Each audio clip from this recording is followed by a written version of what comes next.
नमस्ते, बहुत स्वागत। भारत एक्सप्रेस देख रहे हैं आप। मैं हूं आपके साथ रोहित पोखरियाल। सियासत में कहते हैं कि ताज पहनना जितना खूबसूरत लगता है, सुखद लगता है, उसे संभालना उतना ही चैलेंजिंग होता है।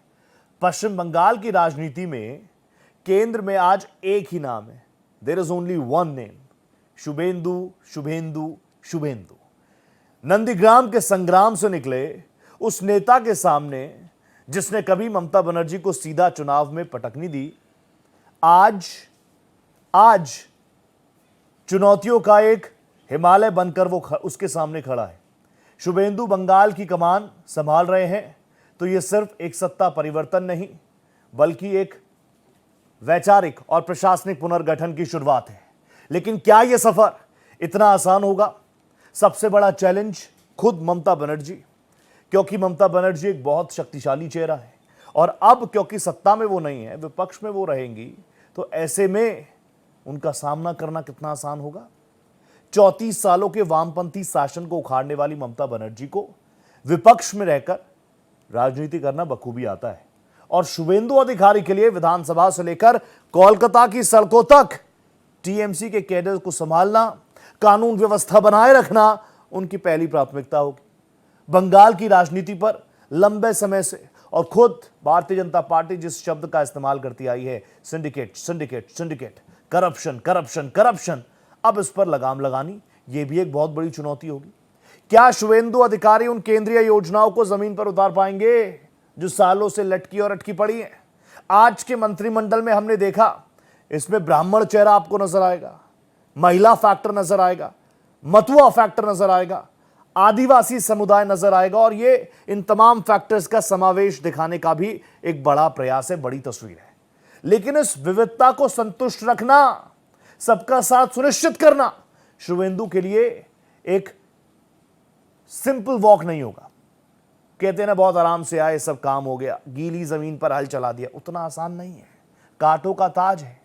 सीएए, सिटीजनशिप अमेंडमेंट एक्ट के क्रियान्वयन से लेकर मतुआ समुदाय की आकांक्षाओं तक हर कदम पर अग्नि परीक्षा है। बंगाल जो कभी उद्योगों का गढ़ था, जो कभी देश की जीडीपी में सबसे बड़ा योगदान दिया करता था, आज पलायन वहां का सबसे बड़ा, सबसे कड़वा सच है। नंदीग्राम और सिंगूर के आंदोलनों ने जो छवि बनाई, उसे बदलकर निवेशकों को वापस लाना शुभेंदु के लिए बड़ा चैलेंज होगा। युवाओं के लिए रोजगार पैदा करना राजनीतिक भविष्य की दिशा और दशा तय करेगा। तो आज आप देख लीजिए, शपथ ग्रहण तो हो गया, अच्छी अच्छी तस्वीरें तो देश ने देख ली, और एक ऐतिहासिक पल यह भारतीय जनता पार्टी के लिए, जिस तरह से श्यामा प्रसाद मुखर्जी जी ने कई ख्वाब देखे थे, सोनार बांग्ला की बात की थी, अब वहां पर कमल खिल चुका है। लेकिन यह कमल कितनी खूबसूरती फैलाएगा, क्योंकि जिस तरह की बातें करके सत्ता पर काबिज हुई है Bharatiya Janata party, with great powers come great responsibilities, आज जो तस्वीर, बड़ी तस्वीर निकलकर सामने आई, वो भाव विभोर कर देने वाली भी है। जब एक कार्यकर्ता के पैर छूते हुए प्रधानमंत्री नरेंद्र मोदी नजर आए, सरकार साहब के पैर छूते हुए नजर आए, उनके परिजनों के जो रिएक्शन आए, ये मंच की कुछ तस्वीरें, कुछ खास पल, पूरा मंच खचाखच भरा रहा। भाई, ऐतिहासिक दिन है। तो यहां पर आप देखेंगे गृह मंत्री जी, प्रधानमंत्री जी की तस्वीरें तो आपने देखी, गृह मंत्री जी, ये देखिए, ये है एक आम कार्यकर्ता, भारतीय जनता पार्टी के सीनियर मोस्ट कार्यकर्ताओं में से एक। उनका अभिवादन किया, उनको शॉल उड़ाया, उनके पैर भी छुए प्रधानमंत्री नरेंद्र मोदी। ये देखिए तस्वीरें। लोग कहते हैं ईवीएम मशीन हैक होती है, ऐसे दिल हैक होते हैं लोगों के, ऐसे दिल हैक होते हैं। एक कोई बहुत बड़े पदाधिकारी नहीं है जिसके पैर छू रहे हैं प्रधानमंत्री नरेंद्र मोदी, भारतीय जनता पार्टी का एक आम कार्यकर्ता है। ठीक है, हर पार्टी अपने कार्यकर्ता को इसी तरीके से मान सम्मान देना भी चाहिए।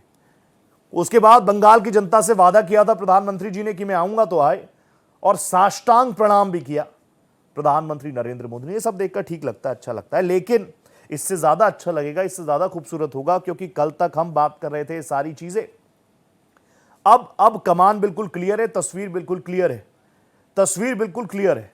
यहां से बदलते बंगाल की तस्वीर सामने आए, सबको अच्छा लगेगा। यहां से सोनार बांग्ला की तस्वीर सामने आए, सबको अच्छा लगेगा। यहां से उद्योगों की वापसी हो, इन्वेस्टमेंट आए, गोल्डन बंगाल हमारा बने, द रॉयल बंगाल हमारा बने, सबको अच्छा लगेगा, हमें भी अच्छा लगेगा। इसी पर एक सार्थक चर्चा करेंगे। मेरे साथ एक जबरदस्त पैनल जुड़ चुका है, उनसे मैं आपका जल्दी से तारुफ करा देता हूं। मेरे साथ भारतीय जनता पार्टी के तेज तर्रार वक्ता प्रवक्ता, और जो कि बिल्कुल कॉन्फिडेंट थे कि रोहित भाई इस बार 200 पार हो रहा है, 200 पार हो रहा है, सब कुछ हो गया। रत्नाकर जी नमस्ते कर रहा हूं, अभिनंदन आपका कर रहा हूं, नमस्कार कर रहा हूं। मेरे साथ कांग्रेस के प्रवक्ता सुमन रॉय चौधरी साहब भी जुड़ रहे हैं। चौधरी साहब आपको नमस्ते है, बहुत स्वागत मेरे इस प्लेटफॉर्म पर। और एक ऐसा चेहरा जो लगातार इलेक्शंस में मेरे साथ बने रहे और बहुत सारी चीजें थी जो उन्होंने क्लियर की, और हैं भी प्रोफेसर, पढ़ाते भी हैं, इसलिए मेरे फेवरेट भी हैं, डॉक्टर संजय कुमार। संजय सर नमस्ते कर रहा हूं, very good evening to you, warm welcome. शुरुआत संजय सर आपसे ही कर रहा हूं। संजय सर मुझे बता दीजिए, अब तक तो ये होगा वो होगा, ये हो रहा था, इसको बंद करेंगे, कट मनी, सिंडिकेट, करप्शन, सब कुछ होगा।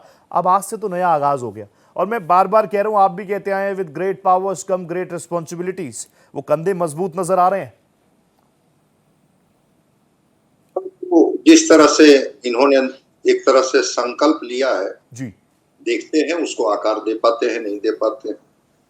क्योंकि इन्होंने किसानों की बात की, कही कि हम साइंटिफिक फार्मिंग पर जोर देंगे। जी, बिल्कुल, वो जो बंगाल की जमीन है, उस जमीन को अगर केवल उर्वर बना दिया जाए, उस जमीन तक किसानों को पानी मिल जाए और उन किसानों तक जो ये है फर्टिलाइजर है उसकी सप्लाई हो जाए, जी, मैं समझता हूं कि वो काफी है किसानों की समृद्धि के लिए। और किसान की जब तस्वीर बदलेगी तो बंगाल की भी तस्वीर बदलेगी। इंडस्ट्रियलाइजेशन कहीं ना कहीं ठहर गया है। मैं बार बार एक चीज को कोट करता हूं कि जब 3 प्रेसिडेंसी ब्रिटिशर्स पीरियड में था, तो जो बंगाल प्रेसिडेंसी था वहां से 60% रॉ मटेरियल का सप्लाई होता था यूरोप को, मतलब 60% अकेले बंगाल प्रेसिडेंटी सप्लाई करता था। मतलब मिनरल्स का वो भंडार का इलाका था। वो जो अंग बंग कलिंग की बात जो लोग कर रहे हैं, हम लोग बंगाल पर स्पेसिफिक फोकस है। तो बंगाल क्या आज वो उन चीजों से अभी भी वही है, वही हुनर, वही लोग, लेकिन इन्वेस्टमेंट और इंडस्ट्रियलाइजेशन नहीं हो पाया। ठीक है। अब जिन कारणों से नहीं हो पाया, जिस कालखंड में इंडस्ट्रियलाइजेशन को लेकर के उतनी जागृति नहीं आई, एक बड़ा ये है कि इंडस्ट्रियलाइजेशन की बात की। और एक बात और जो कही जा रही है, शुरू में प्रधानमंत्री जी जो कह रहे थे, मैं उसी को दोहराता हूं जी। उन्होंने कहा था कि वो जो कलिंग का इलाका है जो हिंद महासागर से लगता है जी, जो व्यापारिक केंद्र हुआ करता था, पूरा एशिया वहां से प्रभावित होता था। बिहार जो बौद्धिक केंद्र हुआ करता था, नालंदा और विक्रमशिला जैसे विश्वविद्यालय, वहीं बंगाल संस्कृति की जननी हुआ करता था। वहीं से जनगण मन भी आया और वहीं से वंदे मातरम भी आया। वो जनगण मन और वंदे मातरम लिखने वाला बंगाल में एक अच्छी बात आई कि अगर वहां के लोगों में प्रतिभा है, आपको मैक्सिमम संगीतकार मिल जाएंगे, कला प्रेमी मिल जाएंगे, संगीत प्रेमी मिल जाएंगे, उसकी सारी पृष्ठभूमि मिल जाएगी बंगाल से। वहां कहा गया कि एक हम पूना इंस्टीट्यूट की तरह एक इंस्टीट्यूट, एक थिएटर इंस्टीट्यूट बनाएंगे जहां उन कलाकारों को तराशा जाएगा, संवारा जाएगा, और उसकी जो प्रतिभा से जो प्रकाश पुंज निकलेगा वो वैश्विक स्तर पर उसकी पकड़ होगी। तो युवाओं के लिए, नौजवानों के लिए, किसानों के लिए, महिलाओं के लिए, और खास करके उन साहित्यकारों के लिए, कलाकारों के लिए और रंगकर्मियों के लिए, अगर वो बंगाल की एक तस्वीर, एक रेखा खींची गई है, वो कैनवास तो बड़ा सुंदर लग रहा है। अब कितने रंग उस पर डाले जाएंगे उस कैनवास पर, और उस रंग से जो आकृति बनेगी वही जाके सोनार बंगला बनाएगा, सोनार बंगाल बनाएगा, जिसकी तरफ आप इशारा कर रहे हैं। परफेक्ट। सुमन जी, अब आप मुझे दे दीजिए जल्दी से एक रिएक्शन। सुमन जी, अब क्या हाल रहा कांग्रेस का वो तो अलग बात है, लेकिन आज एक नई सरकार का पूरा आपने देखा, क्या कुछ रूपरेखा रहेगी, शुभेंदु दा नए चीफ मिनिस्टर बन गए, क्या उम्मीद कर रहे हैं, क्योंकि उम्मीदें तो काफी हैं। सुमन जी देखिए, मैं पहली मुबारकबाद देना चाहता हूं नया जो सरकार आया है और नया मुख्यमंत्री और उनका मंत्री परिषद को मेरा कॉन्ग्रेचुलेशन। बंगाल के लिए काम करे, बंगाल के तरक्की के लिए काम करे, और ये भी आपको बताने में मेरा कोई हेजिटेशन नहीं है कि 2021 में कांग्रेस ऐसा पोलराइजेशन हुआ था वोट्स का, हम लोग असेंबली में जा नहीं पाए थे।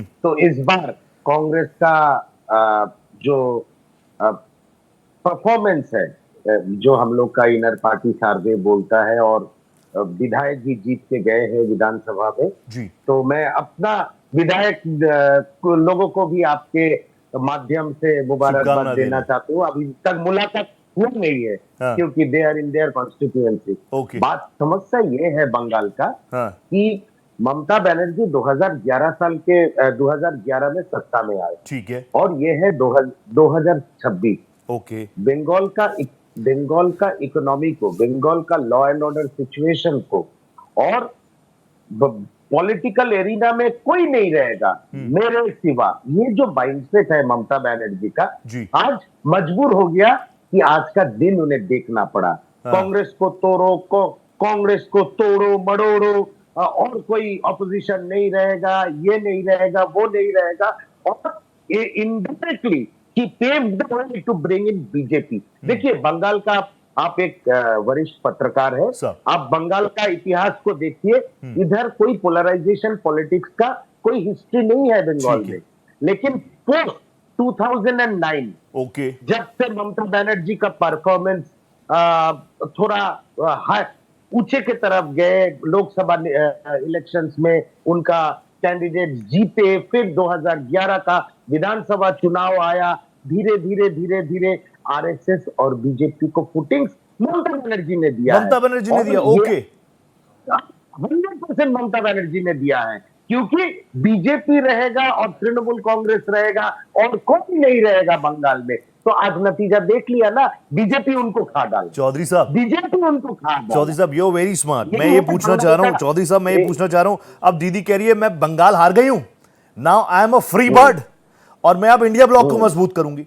इंडिया ब्लॉक में आप भी तो हैं, तो अगर आपकी बात अचानक इंडिया जाएगी। ब्लॉक का याद आया ममता बनर्जी को। हाँ। अचानक याद आया इंडिया अच्छा ब्लॉक का। संजय सर आऊंगा आपके पास पर रिएक्शन लेने। अचानक कहां से इतना दिन ममता बनर्जी इंडिया ब्लॉक पे, ओहो कहां से? कांग्रेस के खिलाफ बोलना, राहुल जी को अटैक, यही उनका नैरेटिव था। नाइस। अचानक जब वोट हारने के बाद इंडिया ब्लॉक को याद आया ममता बनर्जी को। सुनिए एक बात साफ सुथरा, अगर ये सवाल फिर से कीजिएगा मैं जवाब नहीं दूंगा। इंडिया ब्लॉक में दिल्ली में क्या हो रहा है मुझे पता नहीं है। हम एक आम, मैं प्रवक्ता हूं लेकिन मैं एक वर्कर भी हूं, मैं एक इलेक्शन का कैंडिडेट भी हूं, लास्ट असेंबली इलेक्शन का। ओके जो अत्याचार कांग्रेस के ऊपर तृणमूल कांग्रेस ने किया है बंगाल में हाँ। पिछले 15 साल में, दा। इसका हिसाब ममता बनर्जी को पॉलिटिकली चुकाना सुमंदा आप मेरे सवाल का जवाब मत दीजिएगा, कोई बात नहीं, क्योंकि मैं यकीन मानिए मैं अभी 1.5 महीने बाद बंगाल से वापस आया हूं। 1.5 महीना बंगाल घूमने के बाद अभी वापस आया हूं। बंगाल के जितने प्रवक्ता मुझे मिले उनमें मुझे पूरा अग्रेशन नजर आया कि भैया Mamata Banerjee is not good, Mamata Banerjee is not good. और अधीर बाबू, अधीर रंजन चौधरी जी, विद रिस्पेक्ट मैं कह रहा हूं, अधीर बाबू तो बार बार कहते आए कि ये इस पद पर बैठने लायक भी नहीं है, लेकिन फिर जब मैं दिल्ली के प्रवक्ताओं को सुनता हूं, दिल्ली के आला कमान को सुनता हूं, तो वो अग्रेशन मुझे नजर नहीं आता। ये कंफ्यूजन आप मेरे प्रति जवाबदेही नहीं है, लेकिन आप कांग्रेस हैं, बहुत पुरानी पार्टी है, आप जनप्रतिनिधि हैं, आप चुनाव भी लड़े हैं, जनता के प्रति जवाबदेही, जनता ना कंफ्यूज हो जाए कि भाई बंगाल में तो ये अग्रेशन दिखा नहीं रहे, फिर दिल्ली में साथ बैठ रहे हैं, या जो आपकी बात सुन रहे हैं कि बंगाल में बिल्कुल अगेंस्ट है, फिर दिल्ली में साथ बैठ रहे हैं, तो जनता कंफ्यूज ना हो। वापस आ रहा हूं, स्ट्रांग ओपनिंग आ गई, बस रत्नाकर भाई रह गए, उनसे पूछ लूं। रत्नाकर जी आपको तो पता ही है, आप तो लगातार मेरे साथ जुड़े रहे, 100 दिन, और अब तो डबल इंजन हो ही गया, अब तो डबल इंजन हो गया। क्या मुख्य काम रहने वाले, किस चीज के लिए हम तैयार हो जाएं? बंगाल में मौसम बिगड़ने वाला है कि सुधरने वाला है? पेटी लगाएं कि ना लगाएं?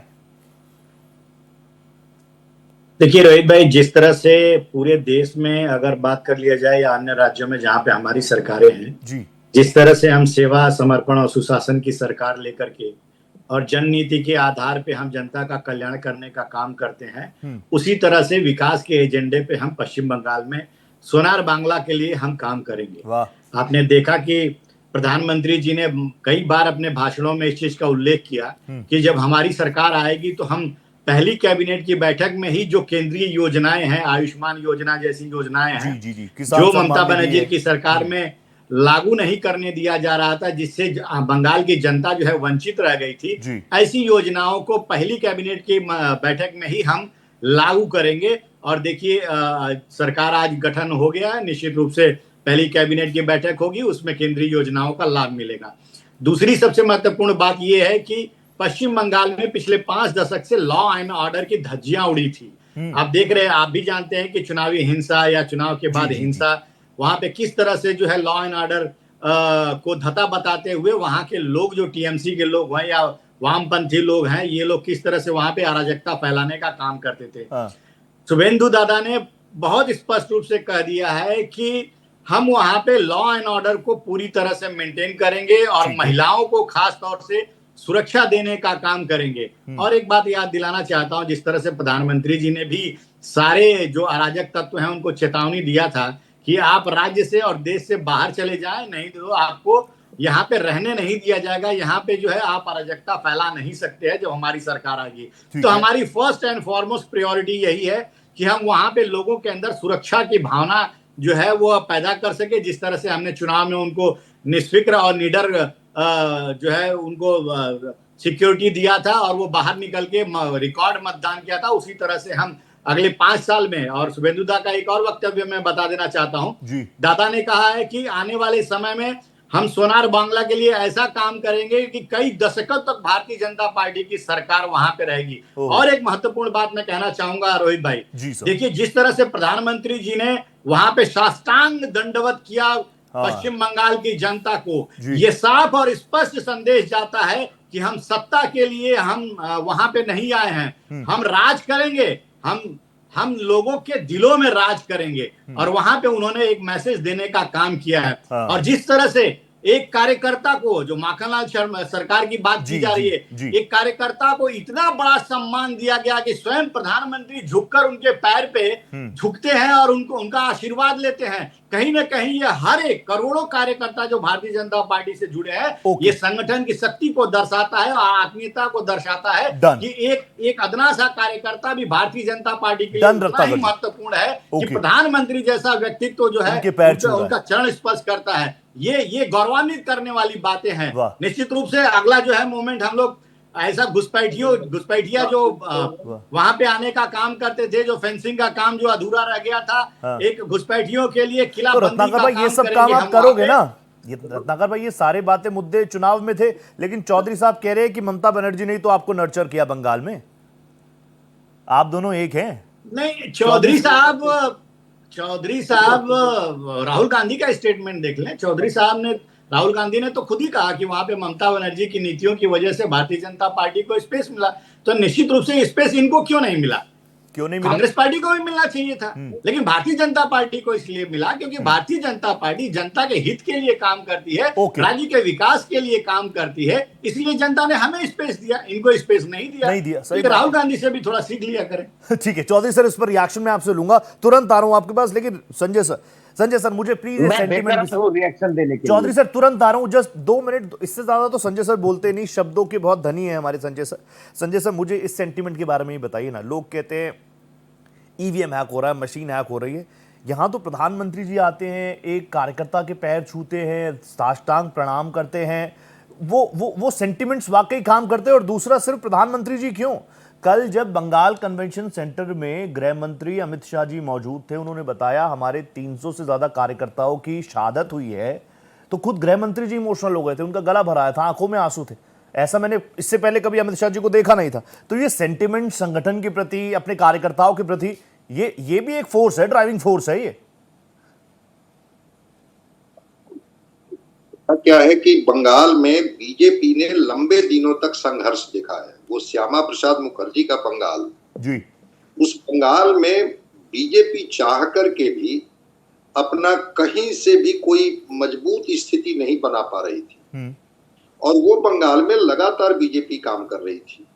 लग रहा था कि हमारे हिस्से में तो कुछ आएगा नहीं, क्योंकि चीजें जिस तरह से वहां पोलराइज थी, और उस पोलराइजेशन का कभी फायदा लेफ्ट ने लिया। 15 वर्षों से ममता बनर्जी जी ले रही थी, इनके लिए कोई स्पेस बन नहीं रहा। ठीक है, लगातार प्रयास करने के बाद भी इस बार इन्होंने स्पेस बनाने की कोशिश की, और खास करके देखिए उसकी स्ट्रेटजी होती है चुनाव लड़ने की भारतीय जनता पार्टी का। ये कांग्रेस के भी लोग समझते हैं, बीजेपी के लोग भी समझते हैं कि वो ABCD कैटेगरी में चीजों को बांटते हैं। उनका जहां मजबूत पकड़ होती है उस पर वो ज्यादा काम करते हैं। ठीक है, और ज्यादा काम करके वो बताते हैं। इस बार आप एक बार भी भाषण में कहीं बता दीजिए नरेंद्र मोदी हो या अमित शाह जी हो जो सीधे ममता बनर्जी जी का नाम लिया हो। नहीं किया। टीएमसी की बात करते थे। हाँ। मतलब वो गवर्नेंस पर सवाल उठाते थे, नहीं किया इस बार। उनके पॉलिसी पर सवाल उठाते थे, कभी भी पर्सनल अटैक उन्होंने नहीं किया। और उन्होंने लोगों को कहा कि क्या ये यही बंगाल आपको चाहिए जिस गोपाल कृष्ण गोखले का हवाला दे रहे थे। हाँ। कि जो बंगाल आज सोचता है भारत कल सोचता है उसके बारे में। ठीक है। ये कब गोखले ने कहा था कि कौन सा बंगाल आपके हिस्से में आया है। हाँ। और वहां के कल्चर को लेकर के, वहां के लोकल जो लोगों का एक समन्वय की स्थिति थी उसको लेकर के जिस तरह से कनेक्ट किया जनता से बीजेपी ने जी, शायद जनता को अपील की है बात। और जब जनता को ये अपील करती है बात, उसके बाद भी दो तस्वीरों की चर्चा बस आधा मिनट में मैं कर देता हूं। कर दीजिए। एक जो गृह मंत्री ने कल कहा कि ये बंगाल हमें ऐसे नहीं मिला है, ये भाजपा के कार्यकर्ताओं की शहादत के बदौलत ये बंगाल हमें मिला है और हम इसको बेहतर बंगाल बना के देंगे। और प्रधानमंत्री जी ने जिस तरह से उस बंगाल की माटी को सर से लगा करके और उस मंच से उन्होंने सर नवा करके जिस तरह से कार्यकर्ताओं का अभिवादन किया, ये विनम्रता इस बात का प्रतीक है कि जो चीज भी हमें संघर्ष से मिला है हम इसको सजाएंगे, संवारेंगे, बेहतर बनाएंगे और एक अच्छा बंगाल बना करके देंगे जिस बंगाल पर यह देश गर्व करता है। ठीक है, ठीक है। चौधरी सर रिएक्ट कर दीजिए। मैंने कहा था ना बहुत कम शब्दों में सारी चीजें पिरो देते हैं, लेकिन चौधरी सर 2 सीटें आप जीत कर आए, if I am not wrong. आपका वोट प्रतिशत 2026 में 2.97% के आसपास रहा। मेरे को ऐसी जानकारी है कि 2021 में शायद 4% के आसपास था, यहां पर भी आपका डिक्लाइन हुआ है। मैं एक चीज पूछना चाहता हूं, मैं सच बता रहा हूं, मैं जब ग्राउंड पर घूमा ना, मैं कांग्रेस ऑफिस भी गया। अच्छा, कांग्रेस ऑफिस की बात हुई, आप थैंक यू कहेंगे क्या बीजेपी को? क्योंकि कई जगह से ऐसी तस्वीरें आ रही है कि टीएमसी ने आपके ऑफिस पर कब्जा किया हुआ था, अब शुभेंदु दा बीजेपी की सरकार आ गई तो वो दफ्तर आपको वापस मिल रहे हैं। नहीं, ऐसा कोई बात नहीं है। बात यह है हर अत्याचारी दुनिया में कहीं भी, सिर्फ बंगाल में नहीं, हर अत्याचारी का जब प्रस्थान होता है वो जो पाप करके गए हैं वो पाप का स्खलन करना पड़ता है। स्खलन शब्द बांग्ला में हम यूज कर रहे हैं, ये एक संस्कृत शब्द है। ठीक है। पहला बात ये है। दूसरा चीज ये है, रत्नाकर जी बोल रहे थे कि बीजेपी को स्पेस मिला, कांग्रेस को स्पेस नहीं मिला। हाँ। Ratnakar ji, you are a valued colleague, political colleague of ours in this panel. Ratnakar ji, space Congress को कैसे मिलेगा? ममता जी क्यों स्पेस दिया आपको? क्योंकि Mamata ji was heading a corrupted political party. भतीजे को बाहर रखना पड़ेगा। डजन के डजन मंत्री जेल जा रहे थे, उनका बेल चाहिए। तो ये सब जब मांगना पड़ता है किसी से तो उनको भी तो पॉलिटिकल स्पेस देना पड़ता है। कांग्रेस में तो करप्शन है नहीं और कांग्रेस सत्ता में भी नहीं है सेंट्रल गवर्नमेंट में, तो कांग्रेस को क्यों स्पेस देगा ममता बनर्जी? बंगाल का स्पेस नहीं दिया। बंगाल में अपने जो फुटिंग्स आज मिला है ये ड्यू टू ममता बनर्जी और उनका पार्टी का करप्शन के लिए। वो जो भतीजा अभिषेक बनर्जी घूम रहा है खुले आसमान के नीचे से, बंगाल में हर घोटाला के साथ उनका नाम जुड़ रहा है। तो इसलिए आप रत्नाकर जी बोल रहे थे ना, आवाम ने स्पेस दिया बीजेपी को। अरे आवाम ने जरूर स्पेस दिया। हम कभी, we are not against democracy, we are not against any kind of democratic exercise, लेकिन बंगाल में आप लोगों को जो फुटिंग्स, प्रिलिमिनरी फुटिंग्स मिला, it is due to Mamata ji और ममता जी। ओके चौधरी साहब, I'll come back to you। Ratnakar जी, अभी तो अखिलेश यादव जी भी पहुंचे हुए थे, ममता बनर्जी जी से मुलाकात की, वो भी कह रहे हैं कि हारे नहीं है, अगला चुनाव 27 में यूपी में ही है। संजय सर, मैं तुरंत आ रहा हूं, लेकिन रत्नाकर जी ये बार-बार से मेरे को तो बीच में कई रिपोर्ट्स ऐसी भी आ रही थी चौधरी साहब की कांग्रेस तो चाहती नहीं है कि ममता जी जीते, क्योंकि चौथी बार अगर जीत कर आ जाती तो इंडिया ब्लॉक में प्रधानमंत्री का फेस हो जाती, फिर राहुल जी थोड़ी उसको एक्सपेक्ट करते। रत्नाकर जी वापस आ रहा हूं चौधरी जी, संजय सर इस पर लूंगा आपसे रिएक्शन। देखिए, अखिलेश यादव जो ममता बनर्जी से मिलने गए हैं, निश्चित रूप से उन्होंने एक ट्वीट भी किया था कि हम बुरे वक्त में साथ नहीं छोड़ते, हम उनके साथ रहते हैं। लेकिन ये वो लोग हैं चाहे अखिलेश यादव की बात कर लूं, चाहे ममता बनर्जी की बात कर लूं, चाहे स्टालिन की बात कर लूं, चाहे तेजस्वी यादव की बात कर लूं, ये वो लोग हैं जिन्होंने जिन्होंने हमेशा सनातन धर्म और हिंदुत्व के ऊपर प्रहार करने का काम किया। वाह। और बार बार हिंदुत्व को अपमानित करने का काम किया। कभी ये डेंगू मलेरिया मच्छर बुलाते हैं स्टालिन जी, कभी ममता बनर्जी जय श्री राम के नाम से पे भड़क जाती है। कभी अखिलेश यादव जो है मस्जिद में जाकर के और अपना ऑफिस कार्यालय खोल के वहां पे ही मीटिंग शुरू कर देते हैं। तो ये वो लोग हैं जो मुस्लिम अपीसमेंट की पॉलिटिक्स करते हैं। और इन सारे रिजल्ट में ये दर्शा दिया है, ये जब इस बार का रिजल्ट और पिछली बार का रिजल्ट, कि जिन्होंने सनातन के खिलाफ जो है लड़ाई लड़ी है, जिन्होंने हिंदुत्व के खिलाफ लड़ाई लड़ी है, उनको सारे लोगों को जनता ने एकत्रित होकर के, एकजुट होकर के वो उनकी हैसियत बता दी है। आगे जो है उत्तर प्रदेश में वही होने वाला है। अखिलेश यादव जी जो है ये MY फैक्टर पे जो चुनाव लड़ने की कोशिश कर रहे हैं जी, जो तुष्टीकरण की राजनीति हमेशा से करने की कोशिश करते हैं, वो निश्चित रूप से इस बार यहाँ की भी जनता, जो आप योगी जी का आज कद इतना बड़ा हो गया है, विकास के कार्य इतने उन्होंने कर दिए हैं कि निश्चित रूप से वो अभी अखिलेश यादव को कम से कम 15-20 साल तक उत्तर प्रदेश में इंतजार करना पड़ेगा। अच्छा, तो ये परिस्थिति है आज की। जनता जो है भारतीय जनता पार्टी को जहां नहीं, पर रत्नाकर भाई चौधरी साहब जो आरोप लगा रहे हैं कि आप मतलब आरोप यही है ना कि ED, CBI, IT सबका आप इस्तेमाल करते हैं। अरविंद केजरीवाल को उठा के डाल दिया था तिहाड़ में, लेकिन आपकी ED पहुंचती है बंगाल में, मतलब है तो आप ही ना, सेंट्रल फोर्स मेन आप ही हैं, केंद्र सरकार में आप ही है, आपकी फोर्सेस वहां पहुंचती हैं। आप आरोप लगाते हैं कि फाइल छीनकर भाग लिया, बावजूद उसकी कोई एक्शन नहीं। इसलिए तो वो कह रहे हैं कि मिली भगत है, सेटिंग है, A और B टीम है। मैं इनके तमाम नेताओं के वक्तव्य सुन रहा था और राहुल गांधी ने भी चौधरी साहब सही कह रहा हूं ना, इस बात को लेकर के ट्वीट किया है कि हम वोट छीना गया, लूटा गया। सीट जो है 100 के करीब पश्चिम बंगाल में लूटा गया। अच्छा, अब भाई वही चुनाव आयोग है, वही एजेंसीज हैं, वही CRPF है, वही केंद्रीय कर्मचारी हैं, केरल में सब बढ़िया। और पश्चिम बंगाल में वोट लूट लिया जाता है, ठीक है, लेकिन केरल में वोट नहीं लूट पाते हैं लोग, ये तमिलनाडु में ये लोग लूट नहीं पाते हैं।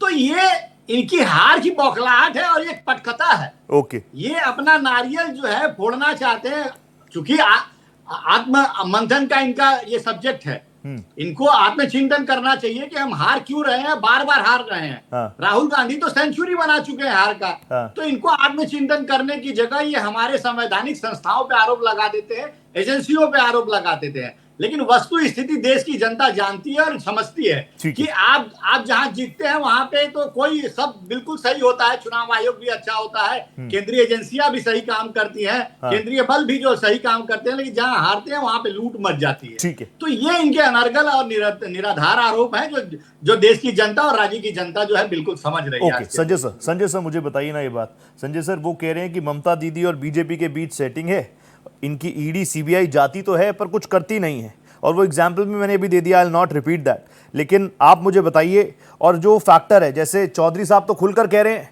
कि ममता दीदी ठीक नहीं है, उनका पाप का घड़ा भर गया है, वो कह रही हैं कि मैं दिल्ली में इंडिया ब्लॉक को मजबूत करूंगी। ये दोनों चीजें कहीं कंफ्यूज, जनता को कंफ्यूज तो नहीं कर रही? नहीं, वो ठीक कह रहे हैं। देखिए 26,000 शिक्षकों की बहाली होती है पश्चिम बंगाल में जी। वो शिक्षक बहाली में ममता बनर्जी जी के जो भी लोग थे जिन्होंने वो खेल किया जिस तरह से, अब जिस राज्य का शिक्षक भी पैसे पर खरीदा जाए और जो योग्य लोग हैं उनको किनारे कर दिया जाए, क्या ममता बनर्जी जी को इस बात की जानकारी नहीं थी? जिस तरह से वहां कई स्कैम हुए, भाई ठीक है, ED CBI एक फेडरल गवर्नमेंट है इंडिया में, इस सच्चाई को हम लोग स्वीकार करते हैं, ठीक है, लेकिन ED CBI को आप काम करने देंगे तब न। जिस तरह से गवर्नर और मुख्यमंत्री के बीच में रिफ्ट रहा, जिस तरह से फाइलें छीन ली जाती थी। अब रह गई बात कि ये तो कन्फ्रंटेशन में कभी कभी डेमोक्रेसी में सेंटर बचना चाहती है, चूंकि स्टेट के अपने राइट्स हैं, सेंटर के अपने राइट्स हैं, लेकिन उन एजेंसियों को जब तक स्टेट पुलिस कोऑपरेट नहीं करेगी, अगर ममता बनर्जी जी बहुत ही ईमानदार थी तो कॉपरेशन में क्या दिक्कत था? कॉपरेशन में वो कहीं से भी पीछे नहीं हटती। यही तो सवाल उठा रहे हैं संजय सर, चौधरी जी। संजय सर वो यही तो कह रहे हैं, जैसे आज की खबर अभी थोड़ी देर पहले मैंने ब्रेक करी कि पंजाब में मंत्री को उठा लिया गया, ईडी ने गिरफ्तार कर लिया, वहां पर भी वो फेडरल स्ट्रक्चर, पंजाब की अलग सरकार, वहां पर ईडी जाके गिरफ्तार कर रही है, लेकिन बंगाल में पहुंची तो कोई फाइल छीन कर भाग गया, उसके बाद कोई एक्शन नहीं। यही तो सवाल है चौधरी जी का। नहीं तो सवाल है तो मान लिया जाए कि अब उनके खिलाफ उनका पास क्या एविडेंस था। हाँ। हो सकता है कि पंजाब के जो मंत्री जी होंगे उनके खिलाफ में प्रॉपर एविडेंस इनके पास होगा। ठीक है। हो सकता है कि बंगाल में जो ये ईडी की टीम गई होगी, हाँ। इनके पास प्रॉपर एविडेंस नहीं होगा। हाँ। एक बात। दूसरी बात, जो आप 21 का चुनाव देखिए, 26 का चुनाव देखिए। आ रहा हूं चौधरी जी, 21 के चुनाव में ममता बनर्जी जी और बीजेपी में जीत हार का अंतर 10% का है, 10% 38% और 40%। यस। इस बार जो जीत हार का अंतर है वो 5% का है, 40% और 40%। हाँ। मतलब बीजेपी अगर जीती भी है, ठीक है, वो मार्जिन अच्छा है, हाँ। 28,000 25,000 इस तरह से, लेकिन जीत और हार का परसेंटेज में देखेंगे तो 5%। ओनली 5%। तो अगर ममता बनर्जी जी जो आज कह रही है कि इंडिया गठबंधन को मजबूत करेंगे, हाँ। फिर हम नेशनल लेवल पर एक मजबूत विपक्ष की पटकथा लिखेंगे। हाँ। कल तक अब कहां थी जब आपके दरवाजे से लौट करके नीतीश कुमार जी आ गए थे पटना से बंगाल, अब बंगलोर से मुंबई जाते जाते इंडिया गठबंधन का क्या हासिल हुआ। हाँ। और यही राहुल गांधी जी कहने वाले थे ना कि ममता बनर्जी जी नहीं चाहती है कि नीतीश कुमार एनडीए के संयोजक बने जी। भाई, एक संयोजक बना देते तो क्या 240 सीटें आ जाती बीजेपी को, नीतीश कुमार केवल उस गठबंधन से अलग हो जाते। हाँ। और ममता बनर्जी जी को इतनी ही फिक्र थी इंडिया गठबंधन की, हाँ। तो उस समय क्यों वो पीछे हट गई। कभी राहुल गांधी पर सवाल उठा देती थी, कभी नीतीश कुमार पर सवाल उठा देती थी, और जब आज बंगाल हारती है तो कहती है कि हम इंडिया गठबंधन को मजबूत करेंगे। हाँ। ये ड्यूअल कैरेक्टर राजनीति में बहुत दिनों तक नहीं चलता है। स्टैंड तो आपको एक रखना होगा। अच्छा, बंगाल हारकर इंडिया ब्लॉक को मजबूत किया जा सकता है क्या? वो तो अपनी रैलीज में कह भी रही थी। तुम्हारी नजर बंगाल पर है, मेरी नजर दिल्ली पर है। चौधरी साहब मुझे मौका दीजिए, मुझे संजय जी और रत्नाकर जी का 2 सवालों का जवाब देना है। चौधरी जी पूरा मौका आपका है। आई एश्योर यू कांग्रेस नारियल फोड़ेगा, 2029 आ रहा है, आप निश्चिंत रहिए। Nice. Number 1। Okay. Number 2 Sanjay ji बोल रहे थे एविडेंस के बारे में। हाँ, हाँ, हाँ। देखिए, पंजाब का मंत्री के बारे में शायद ईडी सीबीआई का एविडेंस है, लेकिन ये तो ओपन एविडेंस था कि एक मुख्यमंत्री, जब सीबीआई और ईडी का रेड चल रहा है, she went along with the DGP of police, chief secretary और जितना मेंबर्स है वेस्ट बंगाल गवर्नमेंट का, सबको लेके घुस गए कैंपस के अंदर, अपना फाइल छीन ली। तो ये एविडेंस काफी नहीं है। अगर वो काम हम एक शहरी होके करते तो मेरे साथ क्या होता, और ममता जी के साथ बीजेपी गवर्नमेंट, ईडी सीबीआई क्या किया उस टाइम। ठीक है, ये तो इंजन है। हम ईडी सीबीआई का पॉलिटिकली मोटिवेटेड स्टैंड को सपोर्ट करे या ना करे वो दूसरा सवाल है। They are investigating agencies. वो कोई रेड चला रहा है और एक मुख्यमंत्री ऑफिसर्स को लेकर उधर घुस जाती है, फाइल छीनती है। ईडी और सीबीआई के पास सुप्रीम कोर्ट में इनफ एविडेंस नहीं है टू प्रोसिक्यूट टीम। कैसा परिस्थिति है संजय जी, आप बताइए। आप एविडेंस के बारे में बोल रहे थे, ये तो खुद एविडेंस है पूरा सोशल मीडिया में। तो हाँ, मैंने बोली है बात, मैंने संजय सर से पूछी बात। संजय सर, ये तो अपने आप हो गया ना, सरकारी कार्य में बाधा, सरकारी कार्य में बाधा। एक छोटा सा रिएक्शन दे दीजिए। चौधरी साहब, आपको बहुत आपका नाम लिया उन्होंने 2-3 बार। लेकिन वो ठीक कह रहे हैं कि वो प्रॉपर एविडेंस के बाद भी आखिर वो एस्केप सीबीआई, तो एस्केपिंग का एक ही पॉइंट था कि वो कॉन्फ्लिक्ट में नहीं जाना चाहती थी, सेंटर और स्टेट के कॉन्फ्लिक्ट में। बस एक कारण जो मैं समझ पा रहा हूं कि जिस तरह से ममता बनर्जी जी कर रही थी, वो बीजेपी या सेंट्रल गवर्नमेंट कॉन्फ्लिक्ट में नहीं जाना चाहती थी। बिल्कुल अरेस्ट करने का पूरा अधिकार है, सरकारी कार्य में बाधा डाल रहे हैं, अब पर एफआईआर होगा, अरेस्टिंग की प्रोसेस होगा, लेकिन कभी कभी ग्रे एरिया का लाभ उठा करके स्टेट गवर्नमेंट इस तरह के चीजों में फायदा उठाती है, और वही ममता बनर्जी जी ने की, जिसको लेकर के सेंट्रल गवर्नमेंट वहां पर चुप रह गई। बिल्कुल कांग्रेस के सवाल अगर हैं, उस सवाल से मैं अलग नहीं हूं। यहाँ वो प्रॉपर एविडेंस थे, लेकिन वो कॉन्फ्लिक्ट में नहीं जाना चाहती थी सेंट्रल गवर्नमेंट। ठीक है, नहीं, और मैं ये कह रहा हूं, ये मुद्दा चौधरी साहब तो जबरदस्त तरीके से उठा रहे हैं। आई एम नॉट श्योर कि इस डिबेट के बाद कहीं दिल्ली से फोन ना आ जाए और चौधरी साहब जब कल मेरे साथ जुटे तो इस तरह की बातें ना हो, क्योंकि इंडिया ब्लॉक तो इंडिया ब्लॉक है। अभी 2029 में आप नारियल जरूर फोड़ेंगे, लेकिन बिना दीदी के चलेगा क्या? रत्नाकर भाई आप मुझे बता दीजिए जल्दी से। रत्नाकर भाई, कई ऐसे मुद्दे रहे जिसको लेकर आपने खूब घेरा, जैसे आपने बोला देश की अखंडता, संप्रभुता। चौधरी साहब आ रहा हूं, चौधरी साहब I will give you more time. आप मैं आपको भी इंश्योर कर रहा हूं you will be very happy after this show. लेकिन रत्नाकर जी, आपने कई सारे मुद्दे उठाए थे। अब मुझे बताइए सीए, एनआरसी, क्योंकि दीदी तो पहले दिन से कह रही थी कि ये जो एसआईआर हो रहा है this is the first step, और गृह मंत्री जी ने बिल्कुल खुलकर बोला था वो तो होकर ही रहेगा, तो उस दिशा में भी कदम उठेंगे ना? देखिए रोहित जी, टीएमसी जो है वो निश्चित रूप से कहीं ना कहीं एक गलत ट्रैक पे जो है वो चल पड़ी थी। अगर राजनीतिक लड़ाई होती है तो मुद्दों के ऊपर लड़ाई होती है और विकास के कार्यों पे लड़ाई होती है। हम विपक्ष में हैं या विपक्ष में थे तो हमने क्या क्या अपने कार्य नहीं किए हैं या गलत कार्य किए हैं, हम निश्चित रूप से जनता के सामने जाएंगे, उसको बताएंगे जी। और ममता बनर्जी अगर सरकार में थी तो वह निश्चित रूप से अपने स्कोर कार्ड जो है वो बताएंगे कि हमने क्या क्या काम किया है।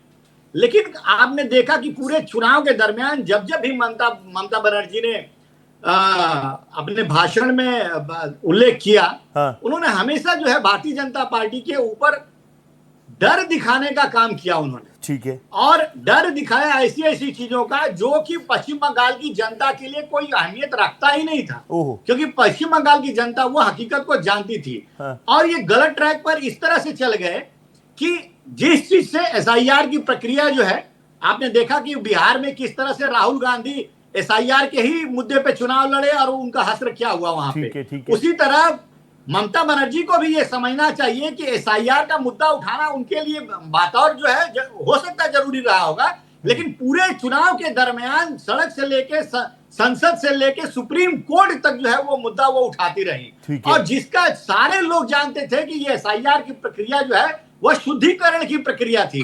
चूंकि उनका हिडन एजेंडा उसमें यह था कि वो अपने बोगस जो वार्ड जिसकी बदौलत वो जीतती आ रही थी, वो उनको बचाने की भरपूर कोशिश किया उन्होंने, लेकिन वो बचा नहीं पाई। उसी तरह से एसआईआर के बाद जो है वो चुनाव आयोग पे उन्होंने हमलावर होना शुरू किया। आप संवैधानिक संस्थाओं के ऊपर ही सिर्फ चुनाव लड़ती रहेंगी तो निश्चित रूप से जनता समझ ये तो रत्नाकर जी हार जीत की बात हो गई, ये तो हार जीत की बात हो गई। लेकिन आपने भी एसआईआर का जिक्र किया, लगभग 14 लाख लोग ऐसे हैं, संजय सर अगर मैं गलत आंकड़ा दे रहा हूं तो प्लीज करेक्ट कर दीजिएगा, 14 लाख लोग ऐसे हैं ना, 14 लाख कुछ है हजार हैं जिन्होंने अभी वोट कास्ट नहीं किया। अभी तक ये भी नहीं पता कि वो हमारे हैं कि नहीं है, इससे पहले वो वोट देते आए हैं, उनके लिए क्या करोगे रत्नाकर भाई? उनकी भी तो निगाहें होंगी आपके पास। देखिए उनके मन में गुस्सा तो होगा ही कि हमारा अब तक हम वोट दे रहे थे, अब तक हम आम बंगाली थे, बंगाली अस्मिता की बात कर रहे थे, क्योंकि उसके बाद जो पूरा ट्रिब्यूनल था, संजय सर ने मुझे कई बार बताया, वो ट्रिब्यूनल के बाद 1400 कुछ लोगों को वोट करने का अधिकार मिला और उन्होंने वोट किया। लेकिन ये 14 लाख लोग जो हैं इनका क्या? देखिए चुनाव आयोग की एक प्रक्रिया होती है एसआईआर की, और उस प्रक्रिया के तहत जो है समय भी दिया जाता है। जो लोगों का नाम कट जाता है उसको नाम जो है, वो तमाम प्रक्रियाएं होती हैं, बहुत लेंदी प्रोसेस होता है नाम कटने का। अगर उस दरमियान अगर कोई संज्ञान नहीं लिया, अगर चुनाव में उसके नाम कट गए तो निश्चित रूप से फिर वो अगली प्रक्रिया में जो है अपना नाम वो अपना खुद से कर सकता था, उसमें इंक्लूड करा सकता था, क्योंकि उनको राइटिंग में और नोटिफिकेशन भी मिलता है उनको सारी चीजों का। लेकिन उन्होंने किया नहीं, कहीं ना कहीं वो बोगस वोट जो है वो शुद्धिकरण करने का काम किया, जिसकी बदौलत ममता बनर्जी जो है बार बार चुनाव जीतने का काम करती थी। अब वो बहुत सारे ऐसे, अच्छा ये बताइए, सुप्रीम कोर्ट में ये गई, ये एक बार नहीं कई बार गई, और सुप्रीम कोर्ट में हमेशा से इनको मुंह की खानी पड़ी। सुप्रीम कोर्ट ने बहुत स्पष्ट रूप से इनको बताया कि 12 राज्यों में एसआईआर की प्रक्रिया हो रही है, जिसमें बिहार को छोड़ दिया जाए, वहां तो हो चुकी है, तो कहीं पे कोई प्रॉब्लम नहीं हुई, लेकिन आप इंटेंशनली जो है वो क्यों रुकवाना चाहती हैं, जिसका उनके पास कोई जवाब नहीं था। ठीक है। अगर एसआईआर की प्रक्रिया होती है, जो भी मृत व्यक्ति है, दिवंगत व्यक्ति है, या पलायन किया हुआ व्यक्ति है, या बोगस फर्जी वोटर है, या दूसरे राज्य में माइग्रेट किए हुए हैं, अगर उनका शुद्धिकरण किया जाता है तो ये लोकतंत्र के लिए अच्छा होता है। शुद्धिकरण तो हो गया, जो लोकतंत्र के हित में 90,60,000 वोट कट गए, भी विरोध ममता बनर्जी ने 90,60,000 वोट कट गया। उसके बाद वही प्रक्रिया थी कि नाम वापस जोड़ना है, उसका आंकड़ा ये था। इस पर मैं बात करूंगा क्योंकि वो लोग भी देख रहे हैं हमारा क्या होगा, वो लोग भी आपकी तरफ देख रहे होंगे। अब तो आपकी सरकार बन गई और आप तो बात करते ही हैं सबका साथ सबका विकास की। संजय सर प्लीज आप मुझे बताइए, जो अभी अभी रत्नाकर जी ने इस डिबेट में भी जिक्र किया कि विपक्ष जो है वो मुस्लिम अपीजमेंट, अब पिछले कई चुनावों में हमने देखा, मतलब मैं ज्यादा हिंदू मुसलमान में तो पढ़ता नहीं संजय सर, लेकिन फिर भी हमने देखा कि मुस्लिम महिलाओं ने बढ़ चढ़कर मोदी जी की बातों पर विश्वास किया, वेदर इट्स बिहार या दूसरे स्टेट्स, महाराष्ट्र, हरियाणा। तो इस बार भी जो इतना जबरदस्त मैंडेट मिला, 207 पर भारतीय जनता पार्टी पहुंच गई। अब चाहे मुस्लिम अपीजमेंट हो या ना हो, लेकिन काम तो सबके लिए करना पड़ेगा। नहीं, अपीजमेंट हुआ, मान लिया जाए कि अपीजमेंट हुआ, ठीक है, तो इनको भी तो रिवर्स कंसोलिडेशन का फायदा मिला।